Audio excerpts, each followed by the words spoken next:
હર્ષદ મહેતાએ બધું જ ખોઈ દીધું પણ પોતાની ફેમિલીને સેફ રાખી. કઈ રીતે? ચાલો જાણીએ. 1992માં એક સ્કેમ આવ્યો હતો હર્ષદ મહેતા.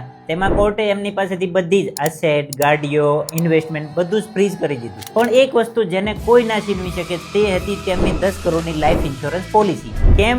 કેમ કે તે MWP એક્ટ એટલે કે મેરીડ વુમન પ્રોપર્ટી એક્ટ હેઠળ રજીસ્ટર્ડ કરેલી હતી. જો કોઈ વ્યક્તિ પોતાની life insurance policy MWP act હેઠળ રજીસ્ટર્ડ કરાવે છે તો તે પોલિસીમાંથી મળવાપાત્ર રૂપિયા ફક્ત ને ફક્ત તેની વાઈફ અને તેના બાળકો માટે જ હોય છે. તો તે પૈસા પર કોઈ બેંક, કોર્ટ દાવો કરી શકતા નથી. તો તમે પણ જો લાઈફ ઇન્સ્યોરન્સ કે ટર્મ ઇન્સ્યોરન્સ લેવા જઈ રહ્યા છો તો પોતાની ઇન્સ્યોરન્સ પોલિસી જરૂર MWP એક્ટ હેઠળ રજીસ્ટર કરાવજો. આવી ફાઇનાન્શિયલ ઇન્ફોર્મેશન જાણવા માટે મને ફોલો કરો અને MWP એક્ટના રજીસ્ટ્રેશનની પૂરી પ્રોસેસ જાણવા માટે કોમેન્ટ કરો યસ. હું તમને DM માં પ્રોસેસ મોકલી આપીશ.